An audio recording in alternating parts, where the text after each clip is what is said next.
Bonjour, Alphonse Soukoulati-Poiti s'en est allé. Alphonse Soukoulati-Poiti n'est plus. Alphonse Soukoulati-Poiti a été porté en terre, loin de la terre de ses ancêtres. Alphonse Soukoulati-Poiti a été porté en terre française pour y avoir vécu pendant quasiment plus de 30 ans. 30 années d'exil, plus d'une trentaine d'années d'exil, on va le dire, 34 ans d'exil, sans remettre jamais les pieds au Congo. Alphonse Soukoulati-Poiti a été l'un des premiers ministres de la République du Congo. Alphonse Soukoulati-Poiti a été le dernier premier ministre de Sassou I. Alphonse Soukoulati-Poiti est arrivé aux affaires en 1989. Il y est resté, si je ne me trompe pas, jusqu'en 90.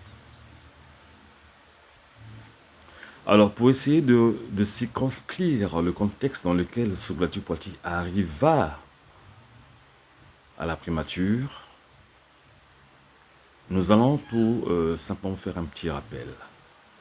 Le président Sassou Nguesso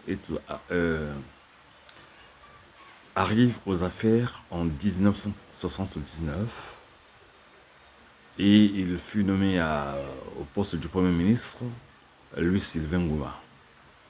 Et donc Louis-Sylvain Ngoma est nommé Premier ministre, chef du gouvernement à l'époque, et qui devait donc conduire la politique du gouvernement.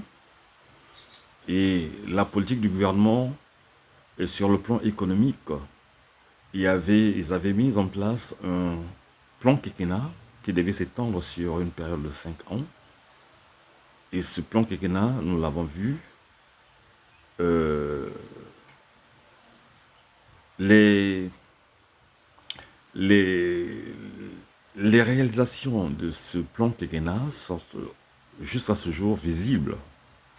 Et nous allons dire quelque part, c'était un... Bon, les résultats de ce plan quinquennat, c'est un plan quinquennat assez mitigé, puisqu'il y a des résultats qui ont été probants, visibles. Mais d'autres, par contre, n'ont pas été visibles. Alors, donc, le Premier ministre Louis-Sylvain Ngoma gère le tout premier plan quinquennat.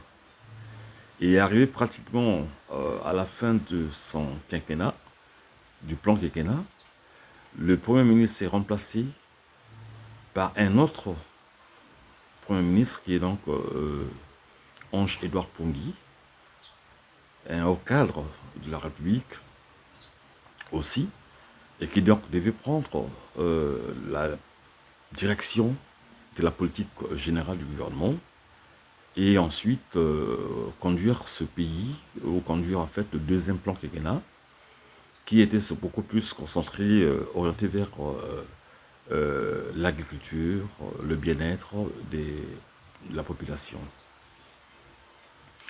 Malheureusement, le pays est confronté à des difficultés majeures, à une crise économique majeure. Et donc, en 1989, le Premier ministre Ange-Édouard Pongui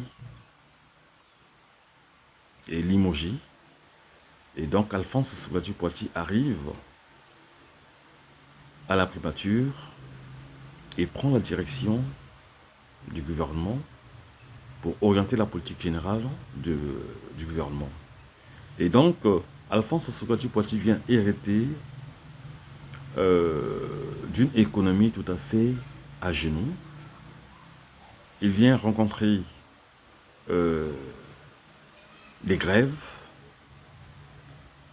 Il y avait des grèves de partout le pays était en cessation de paiement. Et donc les institutions internationales commençaient à réclamer, demander un peu plus d'efforts au gouvernement de pouvoir redresser son économie en mettant effectivement en place le plan d'ajustement structurel qu'on appelait à l'époque le PAS.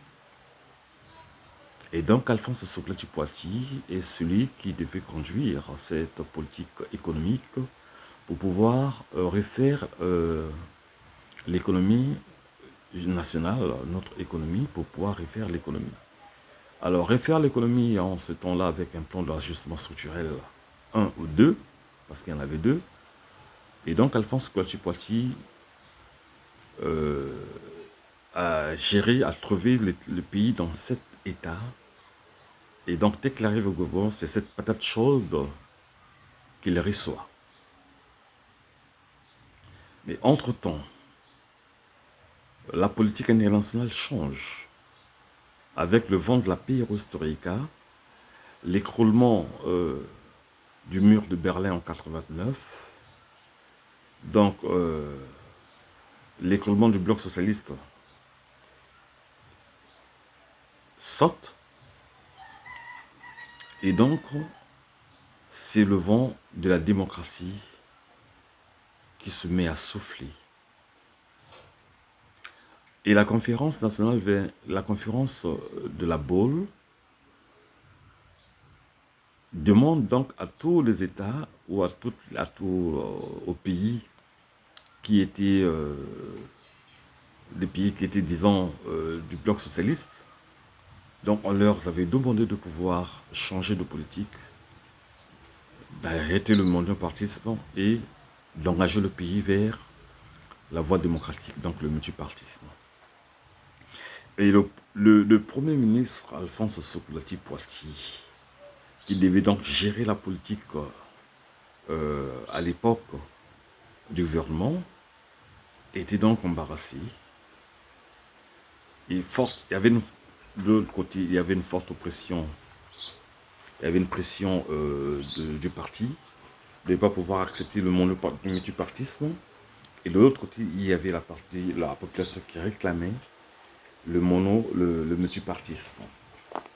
Alors, pris entre deux feux, quand Alphonse Soclati-Poity sera donc obligé de faire un choix pour permettre à la démocratie de pouvoir s'installer. Et donc, Alphonse Soclati-Poity, lors d'une mission en France, et c'est en France qu'il va déposer sa démission pour dire qu'il n'est plus chef du gouvernement, qu'il démissionnait, pour permettre à la population de pouvoir s'orienter vers le multipartisme. Aujourd'hui, le Premier ministre Alphonse Soclati-Poity démissionne et tout de suite il est remplacé par le Premier ministre Louis-Sylvain Ngoma, qui devait donc prendre la primature pour pouvoir conduire la petite transition, la mini-transition, avant la conférence nationale, comme cela a été exigé. Et donc, le pays est ouvert à la voie de la démocratisation. Donc, la démission du Premier ministre Soclati-Poity avait permis à la population de pouvoir accepter la conférence nationale. C'est ce qui fut fait, la conférence nationale est installée, la conférence nationale est tenue, et les conclusions de la conférence nationale ont été bien et bien visibles. Une transition a tout de suite été mise en place, et la transition qui devait gérer avec le Conseil national de transition, qui devait gérer la politique, et pouvoir gérer, mettre en place les institutions démocratiques. Et donc la démocratie est née après l'installation des institutions démocratiquement élues. Alors, depuis la démission du Premier ministre Alphonse Soclati-Poity en France, n'a pas plu à son parti politique. C'est comme un capitaine qui abandonne son navire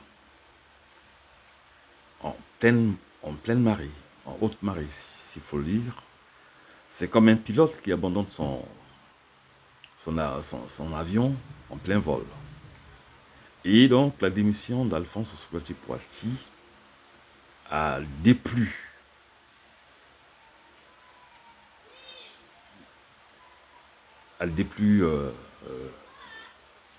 ses amis, ses alliés.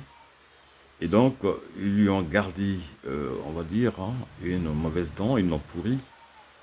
Et donc, Alphonse Soubrati-Poitiers était donc obligé de rester en France comme exilé politique.